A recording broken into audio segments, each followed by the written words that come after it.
Hi there, I'm Lee, welcome to iMineBlocks. In today's video, I'm going to be reviewing a ICO project. So bear with me, this is a completely different style of video for you guys and for me on this channel. First, let me explain how this come about and then we'll move on to the real content of the video. So pretty much every single day now, I get emails regarding ICO projects and if I would review them on my channel, iMineBlocks. And up until this point, I've always said no. There wasn't really any projects that was particularly interesting. The vast majority of those projects were complete junk or scams, and I really didn't want any part of it at all. But a few days ago, a company contacted me. The project is called Miner One, and that project sort of caught my eye a little bit. The reason it caught my eye is because it's based around mining, and I'll go into more details at the moment. A lot of my viewers obviously have a massive interest in mining, and the team contacted me and said, would I review their project? My first reaction was no. I wasn't particularly interested. I didn't look at the project really. I just kind of blanket said no. And then they followed up and said, we would offer you $1,000 to do a video. And I was kind of like, maybe that might be interesting. I took a brief look at the project, and then I was still like, it was really a kind of a moral dilemma. Did I want to go down the road of reviewing ICOs on a paid-for basis? So I responded back to them and I just said, no, it's not for me. And I left it at that. A couple of days later, they come back to me and basically said, we would like you to do this review video for us and we will give you wads of cash. So at this point, I'm kind of like, it would be stupid for me not to do the review video. But one thing that I want to make perfectly clear for you guys, and this is so important for me as a content creator on YouTube, and also for you guys, my viewers, which I value you guys very dearly. So the conditions was when I responded to them via email, and I'll share this on the screen. So I responded that I've carefully considered your offer. I've done some basic research into the project, which I had a brief look at some of the details, just to make sure it wasn't completely a complete scam or anything like that. And it wasn't in principle, it looked good. So then I followed on with, I'm happy to do a review video on Miner One, but it's going to be in the style and format of my choosing. And please understand that this will be a fully transparent and impartial video about the project. I will be honest and I'll share all my thoughts and findings with my viewers, which is you guys. And then I've obviously got some details regarding a payment for the time of creating the video. So that's where I am at now with this video creation. So I just want to be completely open and upfront with you guys. And I know that this intro is kind of really been about that kind of aspect of it and not about the project itself. But I just want to be perfectly open and honest. This, ICO reviews and particularly paid for reviews is a very slippery slope, but I wanted to make sure that you guys completely understood exactly where I'm coming from when I'm making this video. I want to let you guys know that I have your best interests is my top priority. It's taken me a long time to build up this channel and you guys as subscribers, years in fact. So I don't want to do anything to harm that relation. But also the other side of things is, this is something that I do and it does generate an income. So anything I can do to earn some extra income for the channel, which allows me to then buy new hardware and stuff like that, that is all, they're all positive aspects. So if I find a project that is suitable and interesting for you guys, if it's about crypto and mining in particular, I think you guys are interested in it. I can do a service to the guys that are creating the project, whatever that may be, and I can receive some income at the same time. So that seems like a good all-round win-win-win scenario. So that was my reasoning behind agreeing to this particular ICO when I've said no to all of the others. So with that being said, and I know it's quite long-winded, but I wanted to be perfectly clear right from the outset. So with that being said, let's move on to the review of this project. So the Miner One project, what is it and what do they hope to achieve? The project is going to be running a ICO to raise funds. Those funds are going to be used to build a Bitcoin mining farm based in Sweden. The profits from the mining farm would then be redistributed back to the token holders. So that is the basic concept of the project. Here's a short video clip from the Miner One project featuring its CEO. Bitcoin would be a nice alternative investment. Miner One is today's most advanced crypto mining, managed by experts, for the community. Our first mining center will be in Luleå. It's located in Sweden and is ideal in terms of ultra low-cost electricity and a stable supply. As well, a northern climate that makes it less costly to keep equipment cool. A revolution is underway. Want to be a part of it? Join Miner One. Leave the work to our experts. Together, we can build the world's biggest crowdfunded crypto mining operation and all share the benefits. Join the cryptocurrency revolution with Miner One. Okay, so that was the Miner One intro video there. Hope you enjoyed that little clip. Now let's take a look at the website. We'll go through that together, and I'll talk about a few of the things as I see them. Next, we'll move on to the white paper, and finally, we'll do a kind of wrap up and conclusion about this project. So on the official website, which is miner1.io, so the website opens up with a big bold statement: invest in the world's biggest and most profitable crowd mining operation. So that's quite a big and bold statement. Now there's been a few other projects similar to this one up until this point, but I think this one has its own merits. So previously you would have seen probably Envion and also Ice Rock Mining, but this takes a different spin on those kind of, or that idea, or that concept. We can see that the crowdfund has been running for quite some time already. There is only 14 days remaining from this point, which is the 17th of March. So this is going to be finishing up shortly, within the next 2 weeks. So at the moment you can see the current price for the MIO tokens, which is 0.00075 Ethereum. It says at the moment there is a 20% discount, but I don't think there is ever going to be a sale at the full price. I'm not too sure what the pricing structure is at this next level. So I think there's always going to be some kind of discount. I don't think there's ever going to be the true real price to be paid, but that's the current price at the moment, and obviously as time continues the discount will be reduced until we get to the normal price. Now it's priced in Ethereum, but you can pay in Bitcoin, Ethereum, Litecoin and also Euros, so that might be beneficial to some of you guys. Just some more details on the current pricing structure. So here you can see we're at the current level, which is the 20% discount. Then it moves to 15% discount and then to a 10% discount for those final days. You can see the run sort of period there. This is the intro video that we've already taken a look at. So here are some claims from the Miner One project. They've got monthly payouts of up to 13%. So with the token payouts, this is quite different from cloud mining. They have predicted that the token payouts were going to be, they're effectively going to last a lifetime. So with cloud mining, typically you'll buy like a 1 year contract, 2 years, or sometimes even 3 years. But with the Miner One project, one of the different aspects of it is that it's going to be a lifetime project. So long as the operation is profitable, you're always going to be receiving an income from, or a profit from the mining operations. So that's a really good feature. You're not tied into any sort of short-term contracts. So that is they've got an estimated payouts there, but I think it's one of the better things about this project is that it has a lifetime token. So for all the time that you hold that token, you're going to be receiving an income. Also, just to make clear, the income that you're going to be receiving is going to be payable in Ethereum. Even though it's a Bitcoin mining operation, they're going to be selling that Bitcoin in exchange for Ethereum, and then that Ethereum is going to be distributed to the token holders. So you're going to receive your payments in Ethereum, not in Bitcoin, even though it's a Bitcoin mine. The reason why they've done that is because it's easier for them to issue the payments via the Ethereum smart contracts. So they've got a short brief of the crowd sale contributions and how it's going to be divided. I'll go into that in more detail in just a moment. There's a better explanation of that section.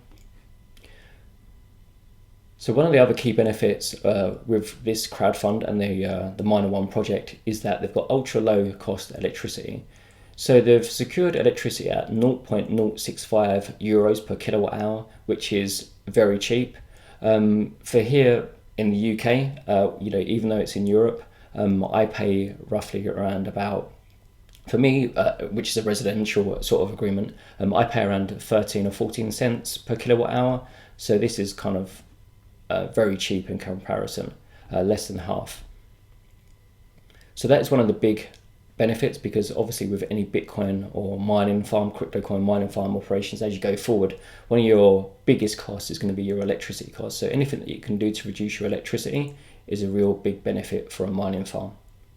So just to reiterate that, as a Miner One community member, you'll earn on average 37% more than by mining at home. Miner One spends 50% less on electricity and 15% less on hardware. So that's what I just covered in virtually in exactly the same words. Like I said, the Miner One team has secured electricity at half the price of a regular guy at home. So that's can be a big advantage. There are also, they've briefly touched on it here as well, that they're going to be securing the hardware at a discount price. So if I go to an ASIC supplier and say, can I buy a ASIC miner, they'll give me just the basic retail price. But if I turn up there with stacks of cash and say I want to buy 1,000 units, then I'm going to be able, in a much better, stronger position to negotiate a bigger discount. So by crowd pooling our funds and putting those together, that can be a good thing, because that means that not only can we get a discount on the electricity costs, we can also get a big discount on the hardware, and there are two biggest costs. Here's a few more highlighted points that are worth considering. So it says that the mining farm is going to be based in Luleå in Sweden, which is in Europe. So that's a good location for it, not only in terms of the climate and the temperature. It's going to be obviously better for cooling the hardware, but also it's a stable area. I know with, for example, Ice Rock Mining, that's based in Kazakhstan. So the political structure and stability there is completely different to what it is in Europe. So that's, I think, a good indicator. I would much rather be based in Europe than, in Kazakhstan. And I think most people would agree on that basis.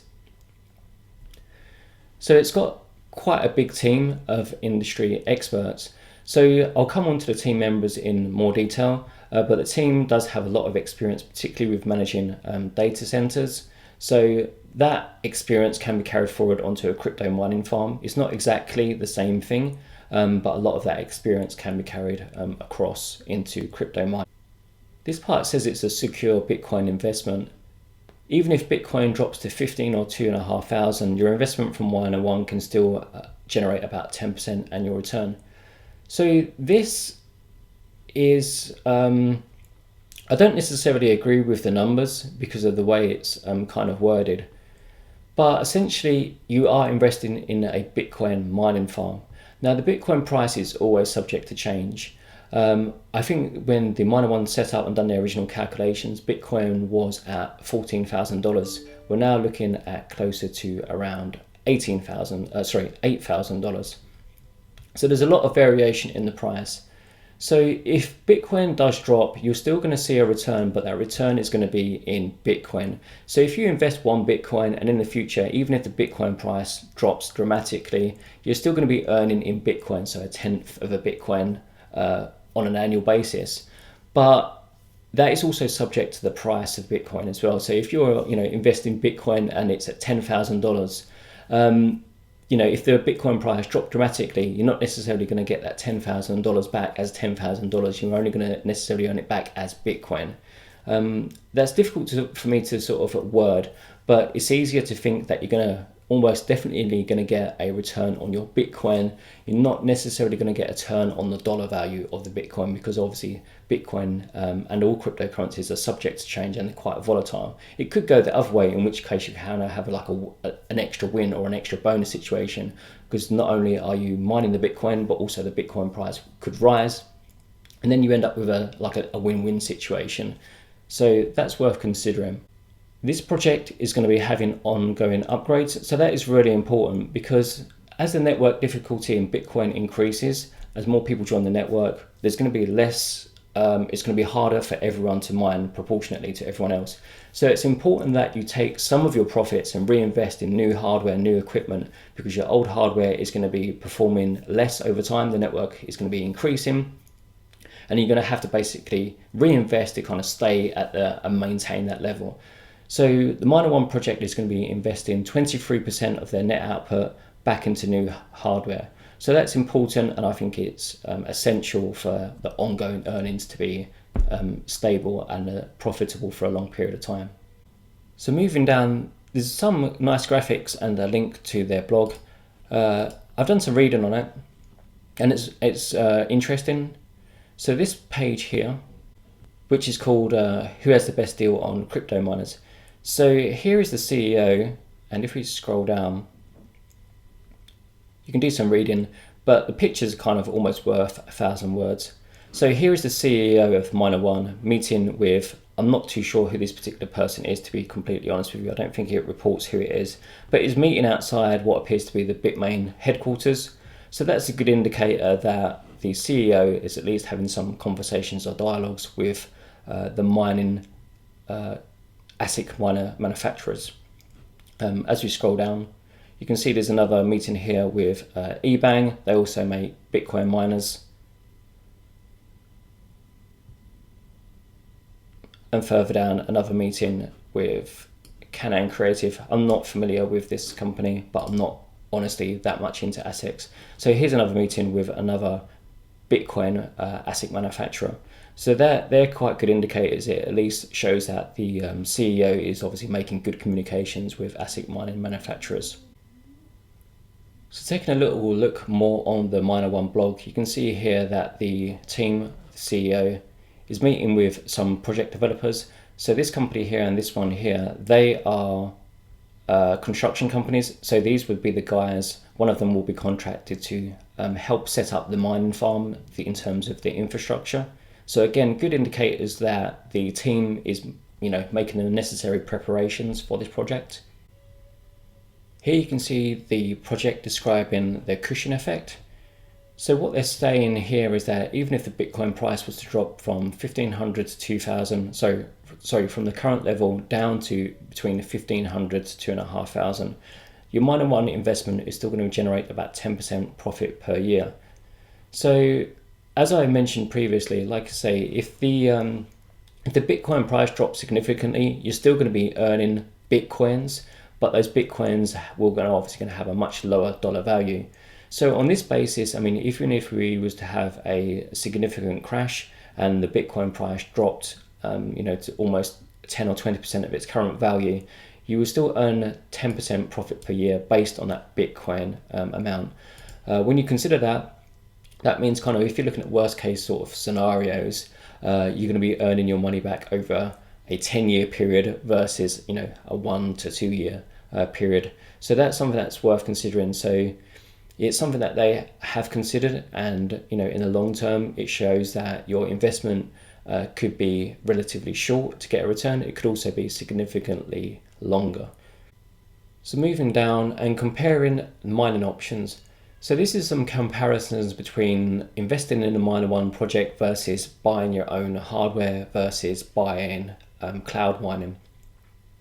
So at the top, we've got the Miner One project and we've got the electricity price. So they're calling it ultra low electricity, which is 0.065 euros per kilowatt hour.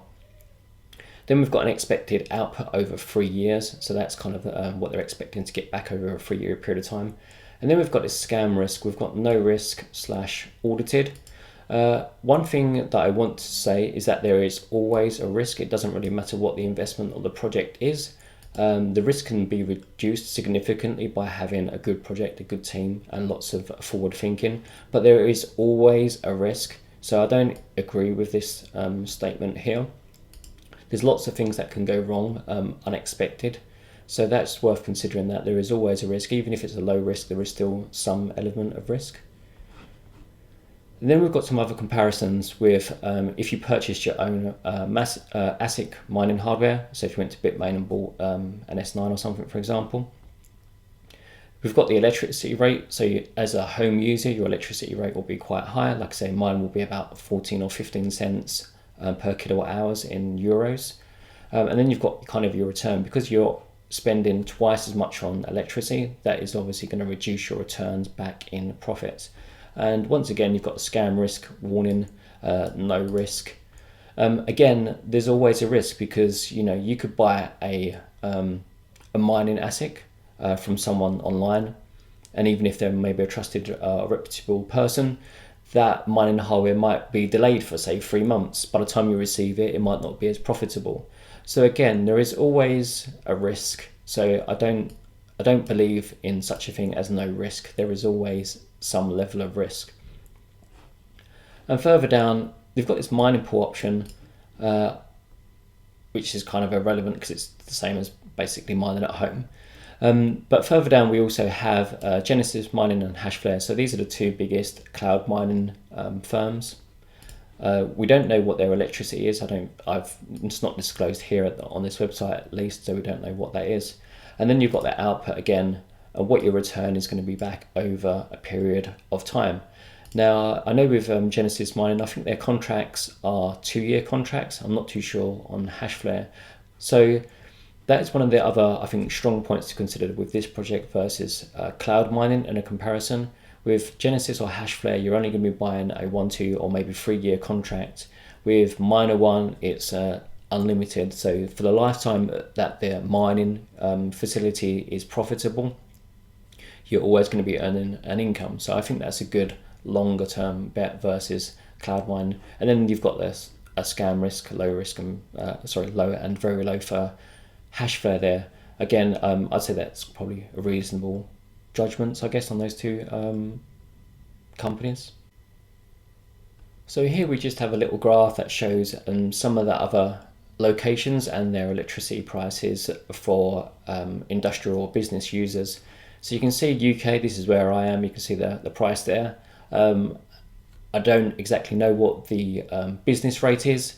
I know it's expensive. In my other business, it was always expensive. But from a home user, that is quite accurate. Like I say, as I've already said previously in this video, my home personal rate is about 14 or 15 euro cents per kilowatt hour. So that's quite accurate. And then you can see there's other locations that might have been considered. But they've chosen Sweden because of it's got a good political, economic and legal background, as well as cheap electricity. So there's lots of good pointers for it. You can see the USA has the cheapest electricity according to this graph, but they've chosen to stick with Europe, I guess because it's a European team, so that's where they wanted to focus their efforts. And Sweden seems like a best place to do that. Here we have their MIO token payout calculator. So assuming if you invested 10,000, this is a projection of what your earnings might be over the next 3 years. Now, with these kind of projections, I think it's always best for someone to make up their own projections on these kinds of projects rather than just taking as what is said here as factual, because so much can change in such a short period of time. So many effects upon Bitcoin, the Bitcoin price, the mining difficulty, there's so much to consider that to make an accurate projection for the future of profitability of mining is almost impossible. But having said that, they have made some projections here, and there's also a disclaimer saying how that they come to these projections. And this is the kind of thing that I'm talking about, because at the time that the website was created and uploaded, which is not very long ago at all, it was based on a Bitcoin price of $14,000. Now we're at a Bitcoin price of a little over $8,000, so almost half in literally 1 month. So that's a good demonstration of how your earnings can be affected literally from 1 month to the next. What you could be looking at a $10,000 return, and then the next month that earnings could be down to $5,000. So it's drastically different. Let me just hide the discount on here. I think it shows a more realistic earnings over time. There was one other thing on these earnings also that I didn't technically agree with. So in the first year it says if we invested 10,000 we should get 14,100 back, and then 16,299, and then 16,700. So it goes up slightly on the second and third years. I think it's a lot more realistic to believe that the earnings will go down slightly year on year. And the reason I believe that is because the reinvestment into hardware is 23% of the net profits. So I don't think that's going to be quite big enough to sustain a continued growth in the earnings, because the way the Bitcoin network difficulty is increasing, it's increasing at an absolutely astonishing rate. And so I expect that the earnings will be dropping year over year slightly. So I think probably on this basis, I think if you invested 10,000, I think in the first year you probably get around about 10,000 back for your first year, maybe in the first year to 18 months. I think in probably years 2 and 3, that will probably go down to maybe 8,000 and then 6,000. But that is my personal opinion and my mining experience. It could change, of course, if the Bitcoin price increases. A lot of people are very bullish on Bitcoin and think that the price is going to increase in the future. So now could be argued as a good time to buy in. And then also you're going to be sort of mining back on an income, but also if the Bitcoin price rises, again, it could be a win-win situation. So it's very difficult to predict earnings. Looking at, you can really kind of make a best guess and also be prepared for the best case, but also the worst case scenarios. So I always take these figures with a pinch of salt and just trying to think ahead. How could things play out in your own mind? It could go very much like this, but it also could be completely different. So that's worth considering. So the MIO token is an Ethereum compatible token, and you can access it or interact with it just using a regular Ethereum wallet such as the Geth wallet or Parity. But they are also creating their own wallet to be released later on in the year. Now they've also added one extra thing. It says the sweetener, your Miner One debit card. To be honest, I don't see any relevance of why they've included this. I think maybe because a lot of other projects have had a debit card to them and it kind of has a broad appeal of itself. But I personally don't think it has any relevance to the project at all. So, I mean, if you want to sort of use your MIO tokens and then spend them on your MasterCard or debit card or some such, then that might be something that they're going to be working on in the future. But personally, I don't think it's really relevant because there's so many other ways you can kind of interact and spend your Ethereum tokens. Looking further down, there's some more details about the crowd sale, and there'll be some more details following this. So there is a total of 350 million MIO tokens, and you can see they started on the 15th of February. We are now on the 17th of March. So you can see the current schedule in terms of discount and the pricing per token. You can see this is where we are now at 20%, and it goes all the way down. So like I said in the original sort of opening, they never really get to a full real set price for the token. There is always going to be some discount. So just to make you aware of that. So we've got some notes here regarding the soft cap. They've already covered the soft cap of 3,000 Ethereum and the hard cap is 2,000 Ethereum. So that's a lot of Ethereum, a lot of money in terms of dollars. Further down we'll talk about the token distribution, but it also says any unsold tokens are going to be burnt by the smart contract. Let's take a look at how those 350 million MIO tokens are going to be distributed. So 82% is going to be distributed during the public crowd sale. So that works out at 287 million. I read that on another section. We'll go into that in a moment. And 18% of the tokens are going to be kept for 2% is going to be kept for LCO bounty payments, 6% for research and development, and 10% is being kept by the founders of this project. So they're going to be getting 35 million MIO tokens for themselves. So here's a roadmap for the project and how the team sees things playing out, or how they've planned things out to be worked out in the future. So we're currently in March, like I said, we're on March 17th. So you can see the crowd sale has already started and we are now here. So come April 1st, they're going to be doing the first equipment order. And you can kind of see on this dotted line, it skips down, and this is when they're going to be expecting the delivery. So they're expecting delivery of that first hardware in the mid-June period. Then it's going to be taking them sort of 2 to 3 weeks to get that hardware set up, and mining is not going to start until the July. So that's an important thing to note, that if you're investing today, you've already got 3 months before you're going to be seeing any sort of significant project developments, and the first returns are not going to be paid out until August. So that's quite a long time before you start seeing returns on your investment. So there's quite a delay or lag before things really start get moving. So I think that's worth considering with this project. Going back up, you can just see some more details. So the crowd sale ends in the middle of May, and you can also see there's a second equipment order. Obviously you're using the remainder or the finalized version of those crowd sale funds, and that equipment is going to be arriving in mid-September time. So just to go back, middle of July, they're also going to be working on the B Wallet app. They're developing its own wallet app.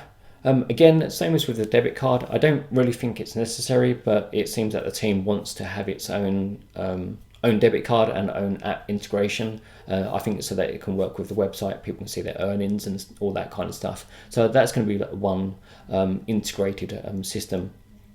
I personally don't think it's really necessary, but it's something that is being built in any case.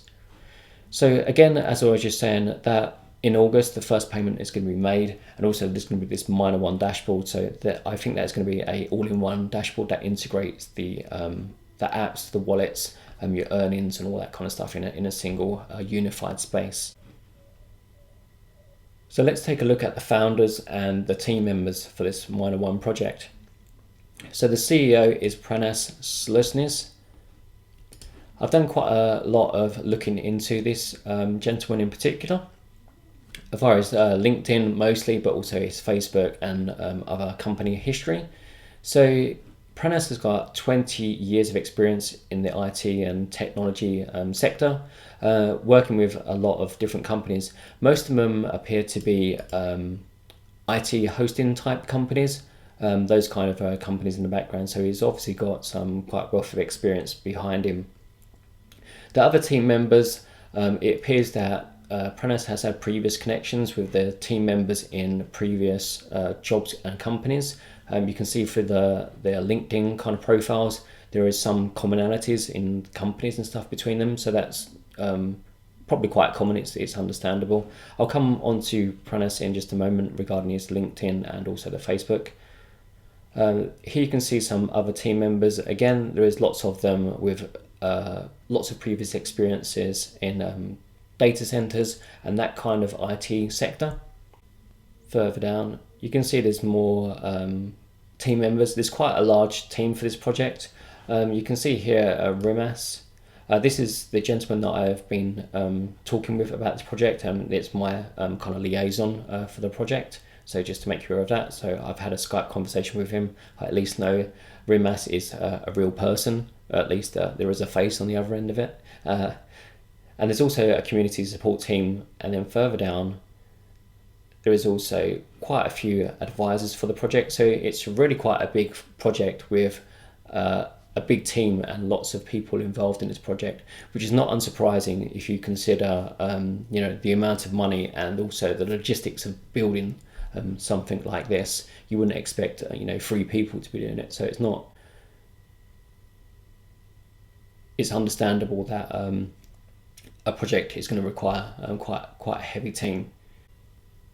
So taking a look at Pranas Slesnis LinkedIn profile page, you can see it's currently set as the CEO for Miner One, but here you can see a lot of his previous history, and like I say, it's a lot of the similar type of companies, lots of European and also sort of like Eastern European, and also some Russian and United Arab Emirates countries, but they're all kind of quite similar type companies.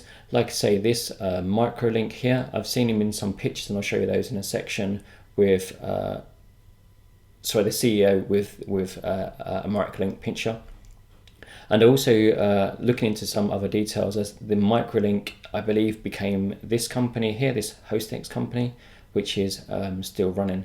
So this was mostly around 10 years ago up till more recently, sort of 2013 sort of numbers.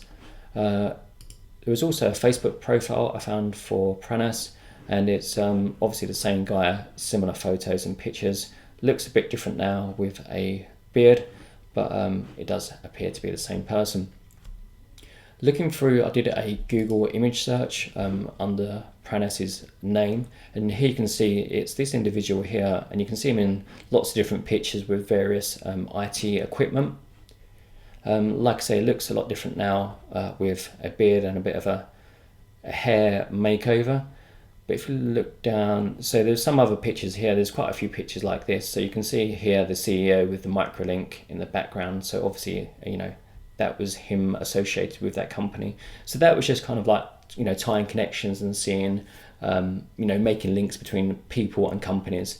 So that's what I just wanted to share with you to kind of, it kind of adds a little bit of details to kind of authenticate this person as being a real person. It seems to link up and make some details.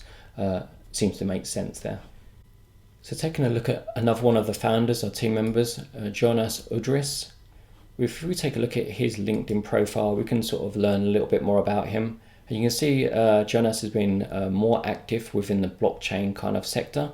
You can see at the moment he's a legal advisor for the Miner One project, but you can also see that he's been an advisor or has some relations with other blockchain projects such as Vertcoin, which is quite a recent ICO that was offered. I remember seeing some advertisements and stuff for it, but I don't know more than that about the project. But you can see that this individual has more of a has more familiarity with blockchain projects and has done some previous work with them. And the other team members, like I say, they're at lower levels, but mostly with IT and data center type work. But there's quite a few of them, so I think it's quite a well-rounded team.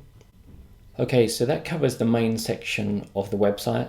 I just want to add one extra piece in here, which is the FAQ page. So a lot of people would miss the frequently asked questions because on a lot of websites and a lot of projects, they're not very good. But I wanted to show you guys this FAQ page because it's probably one of the best frequently asked questions pages that I've ever seen.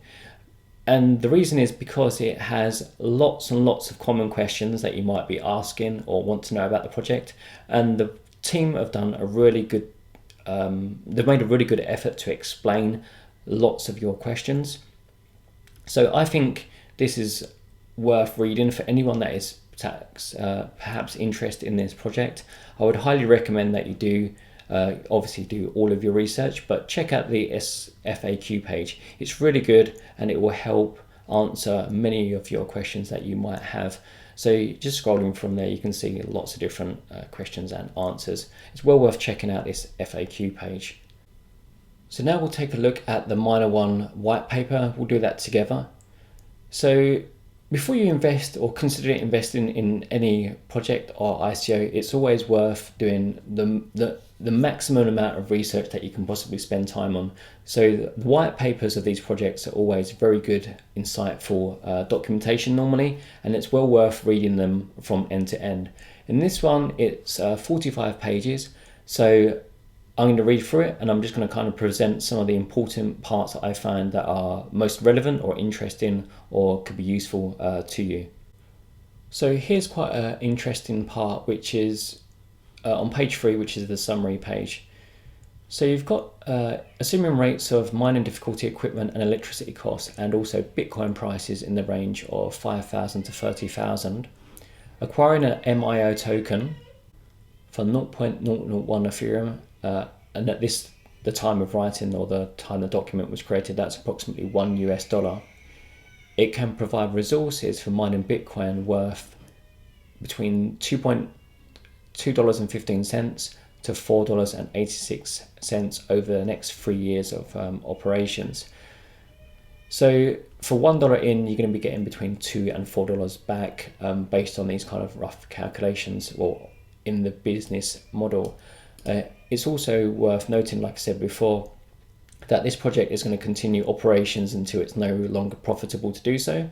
So this is kind of up to 3 years, but it's very likely or possible, should I say, that this project will maybe run 4 or 5 or maybe well into the future, but it really depends on market conditions. Just a word from the CEO here. So Pranav says that the reasons why he sort of come up with the project, because it's not very easy for the average person to, just buy their own hardware and plug it in and start mining in a profitable manner. and it talks about his experience with building data centers in various locations around the world, creating teams and, you know, building those locations out. So that's some extra information from him and kind of the reasons why he's decided to do this project, and also a little bit about his background experience in, you know, building projects like this. Here on page 7 they talk about securing the mining hardware, the electricity cost, the facilities, and also the management team. So these are kind of 4 crucial factors that are going to be used in making this operation a success or not. So like I say, in the previous sort of section, we already mentioned that the CEO had meetings with some of the biggest ASIC mining, Bitcoin mining manufacturers in the world. So they're going to be securing the best quality hardware at hopefully a good discount. So that's going to, you know, help with the overall profitability of the mining operation. We've already talked a lot about the electricity and why they chose the location. That obviously makes sense because of the ongoing costs in the future. So here's some companies that they've had some dialogue with, and in some cases there's also some written contracts. I don't have them to hand here, but I did see one which I think was regarding the facilities. So you can see there's some company details mostly regarding the infrastructure setup, electricity, etc. On this page here, which is page 9, they're just talking about some effective cooling of the hardware. So because of the temperature in Sweden, it seems like an ideal location to have a mining operation. It also talks and says that they're going to have an eco-friendly cooling system. They're not going to be using any water, or I would guess AC. I guess it will just be probably maximum airflow through the center. That's how a lot of mining farms do it, because it's the most efficient way to do these operations. This is also worth noting as well. There is going to be an insurance policy. It says apart from general security measures, the Miner One equipment will be insured against all kinds of damage. So if the place catches fire, then hopefully the insurance would cover that scenario, and it would at least allow the management team to rebuy new equipment, because, you know, these are things that can and sometimes do happen. So this part here, which is page 12, it's got a lot of useful information regarding the coin offering and distribution, exactly how that's going to work. So I've already covered most of it already, but it looks like they're aiming to receive up to 200 million or 200,000 in Ethereum. That was based on a $1,000 Ethereum price. That price has obviously now changed. We're now looking at around $600 for Ethereum. So it does change slightly. As I've said throughout this video, things are subject to change all the time. So 82% of the tokens are going to be available to the public, with the remaining 18 is going to be left for ICO bounties and the management team. It talks that there was, in late 2017, there was kind of an initial fundraising of 330,000 MIO tokens. So there has been some pre-sale. Obviously that would have been at a discount to those individuals. So it's worth knowing that, you know, the current rate that you're buying relative to everyone else's. So one big thing is the cryptocurrencies that are going to be mined. From everything that I've read so far, they're going to be focused solely on mining Bitcoin unless, you know, something changes significantly in the future. But this is going to be a Bitcoin mining farm. Here we've got some comparisons between the top mining equipment manufacturers. So you can see this eBang, Halong, Canaan, and Bitmain. You can see the various different names of the equipment, and also the mining performance per device, but also the efficiency of each one of the devices. So you can see that eBang is the most efficient with watts per terahash. So I did read some other parts, and I think it would be smart for the team to kind of source most of their miners from the eBang team. It might not work out that, because there's obviously supply and demand scenarios, so they'll probably end up sourcing miners from multiple different manufacturers. But it, from this chart at least, it seems that the eBang miner is currently the most profitable and most efficient mining hardware. So Bitcoin difficulty and hash rate, this is something that we touched on earlier. If you look at any of the Bitcoin difficulty or hash rate charts over virtually any period of time, but particularly if you look back over the last year to 2 years, you would see that the hash rate and difficulty is growing virtually exponentially. because more and more players are coming into the market, we're bringing more and more miners, and that pushes up the hash rate and difficulty and so on. So there's always kind of it's kind of like a chase. They're always trying to catch up and never quite getting there, because the more you do that, the way the network is built, the more you try and catch up, that becomes, you know, harder for everyone else. So everyone's kind of playing that same game of catch up. And until the price reduces, that is basically going to continue on until there's kind of like an equilibrium where the price and hash rate or difficulty kind of balance out and kind of meet a stabler sort of ground. But I don't think that's going to happen for a while yet. So you can see the current Bitcoin difficulty and also the exchange rate, which is listed at $14,000. So you already know that we are well off that figure. We're a little over $8,000 at the time of recording this video. So the earnings are going to be significantly different over time. But they've used that figure as a basis to kind of predict the future earnings as we go onwards. So here you can see they've got the Dragon Mint miner and also the total kind of operations, assuming they bought a very large number of units, what their kind of earnings would be per day. So what they're saying is that if they purchased 6,587 of these units, they would earn back 11.89 Bitcoins per day. And then scrolling down, you can kind of see how that would translate into monthly paybacks on a, you know, as we go forward throughout the year. So it's year one, month one. We've got that Bitcoin price there again. So they would earn or mine 200 Bitcoin, and then that would be the profit for the end of that month. We already know that the Bitcoin price is down, so then on that basis you could kind of reduce that by almost half. So that kind of gives you an indicator to how these prices can change dramatically over time. Here we just have an extra comparison comparing Miner One to purchasing an ASIC or using a mining pool. It also has a minimum starting investment of $100. I wasn't aware of that in any previous documentation, so that's something that I'll have to confirm. So that's just one extra note pointed out there. A lot of the other details that I've already covered regarding, you know, the benefits of a crowdfunded mining farm versus doing it yourself or versus a cloud mining contract. Here we have a little more information on how the crowd sale proceeds are going to be spent. So it says 92% of the funds are going to be spent directly on hardware and associated hardware costs. So the costs of shipping and import duties, etc. 5% is going to go on software development and 3% for the corporation legal and administrative expenses. So that's how the funds from this crowd sale are going to be spent. So this is quite an important piece. It's got the output distribution. So 70% of the profit is going to be distributed to the MIO token holders. So that is the profit, which is a net profit. So after the facilities, maintenance, staffing costs, all of those kind of informations. So that is the net profit figure. 77% is going to be redistributed back to the MIO token holders. It's also, I think, worth pointing out that that figure, that I think the facilities and maintenance costs themselves are going to be somewhat not expensive, but there is going to be a cost to them. So for example, if you're mining and earning 100 Bitcoins, your profit or your net profit is probably going to be closer to around about 70 Bitcoins, or maybe even sort of 65. I think it depends a lot on the facilities, the staffing costs, and also the electricity costs. There's wildly variation.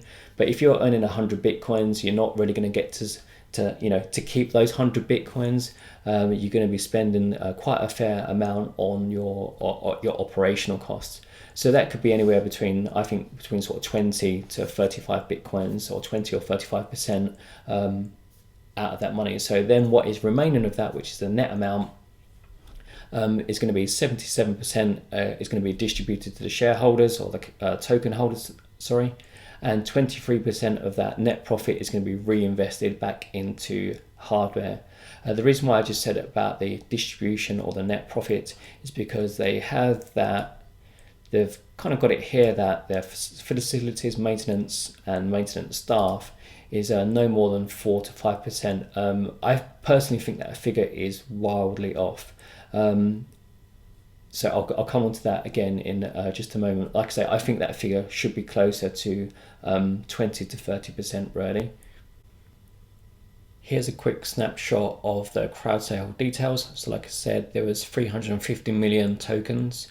There is the pre-ICO amount you can see there, the soft cap amount, the hard cap amount, and the various how the tokens are going to be distributed. We've already covered that originally in the first piece. But also you can see the tokens that was for the founders, which is that 10%, is going to be locked for 12 months. So that's good to know that the founders are not going to be able to sell their tokens immediately on the market and cause any kind of disruption to the price.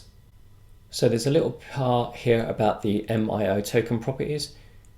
So the properties of the token are essentially the same as any other Ethereum token. It's an ERC20 compatible token, so you can use it with other Ethereum compatible wallets, and it works exactly the same as any of your other Ethereum based tokens that you would have used before.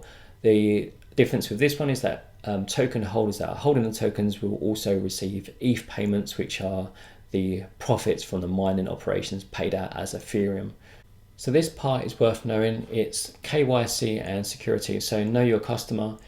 For any person that wants to take part in this offering, you'll need to go through a automated KYC check, and it's to do with money laundering. So be aware of that. If you want to take part in this, you will have to go through some basic security authentication. So on page 43, the white paper describes risk management, and like I said in the original sort of one of the opening sections, that there is always a risk with any kind of project. It's just how you manage or rate that risk. But here they highlight a few of the different parts. So they've got the number one is the dependence on the computing infrastructure. So as I've said previously, the mining difficulty is always going to be harder, and it's going to be a catch-up or chasing game where you're always going to need to constantly reinvest in new computer hardware to kind of maintain your level of dominance within that sector. So that obviously is a difficult thing to do, and it requires a lot of effort and energy and capital to continue doing that. Another part they point out is the smart contract limitations. So they are using the Ethereum token, which is a Ethereum smart contract token. So what they're saying here is that that token itself is almost kind of in a testing phase or early stage area. So there is potentially complications with that. For example, if the Ethereum network collapsed or something went wrong with it, you should be aware of those kind of risks as well. Even if the mining farm was fully operational, there could be delays or problems in getting your profits to you if there was a problem with the Ethereum network, for example. And point 3 is regulatory risks. So with all countries, and politics is always a big factor in these things. Mining could be open to lots of regulation, or sort of crypto in general could be open to more regulations. There could be complications with how the tokens and stuff are perceived as whether they're utility tokens or if it's a security token. So that can open up a whole can of worms with regards to regulation and legalities. So that's something else to be aware of, and it is one of the risks in considering a project like this. And the fourth point is the price of cryptocurrencies, something that I've touched on quite a few times already. Cryptocurrency prices are extremely volatile, so it's very difficult to predict how they're going to behave in the future. No one really knows for sure whether these prices are going to continue to decline or if they're going to increase. So that is a very important thing to consider. If you're investing in one Bitcoin, then you might well get one Bitcoin or maybe more back in the future on a Bitcoin basis. But if you're investing and you're considering it on a dollar amount, if you're investing $1,000, you might not necessarily get $1,000 back in the future. You might get more back, but it's worth considering how the price of cryptocurrencies are going to affect your investments over time. The list of potential risks continues at this point. There's quite a few other ones to consider, so I'll let you guys read through that in your own time. but they are worth reading. I would definitely recommend that you read it. Even if you kind of skip a lot of the other parts in the white paper, make sure you read these risks. It will give you a quick insight to, these are potential problems that the management team has already highlighted and considered, and associated them as risks. So they are very important and well worth considering. Okay, so let's do a bit of a conclusion here. What are my thoughts on this project, and whether I think it's worthwhile for you guys?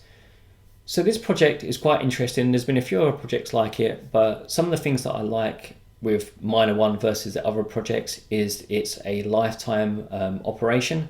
So you're not buying in for just a 1, 2 or 3 year contract as with a lot of cloud farming mining operations. You're getting a lifetime operation contract effectively. So for all the time that the miner farm is running and is profitable, you're always going to be receiving an income. So that's one of the big benefits that I really like about this project. I think for the guys that have previously invested in cloud mining, this project is probably going to be slightly better for you. You're going to get potentially better returns because those returns are going to be paid back to you over a much longer period of time. I think for a lot of the guys that are kind of my viewers and my subscribers that watch this channel, this might not necessarily be useful or the most appropriate kind of investment for you guys. I think it only really would appeal to a certain individual. So for example, if you don't have the technical or abilities to build your own mining operations, whether at home or as a business, if you live in a country that is particularly warm and not suitable for any kind of crypto mining in general, so if you live in a hot temperate climate, you're not going to be wanting to be doing mining operations there. So that this will be more attractive to you. And the other reason why someone might want to invest in a project like this is if you've already considered that you might live in a hot country, but another reason is if you live somewhere where the electricity is particularly expensive. This will be a way or a method for allow you to kind of get some exposure into a crypto mining operation, but without those excessive and expensive electricity costs, which are a huge factor when it comes to crypto mining. So if you're kind of one of those individuals that are interested in crypto mining, but maybe you haven't been able to because of, like, say, one of those sort of factors, then this could be a good project for you. Like I say, with all of these ICO projects, there is always a level of risk. So please consider, that when you're making these investments, there is also a risk and reward ratio to it. Nothing is a definite guaranteed winner. It's always important for you guys to do your own research in these projects.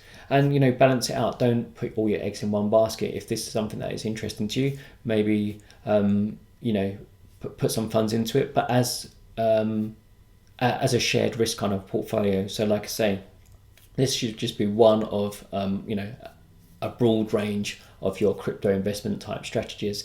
That is how I do mine stuff sort of personally. And of course, this is not investment advice. I'm just sharing my thoughts and opinions on these kind of things.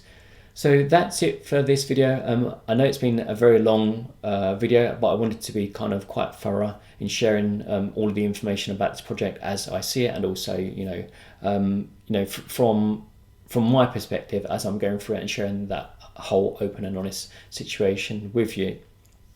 So thanks very much for watching. I'm going to leave it here. I'll see you guys on the next video.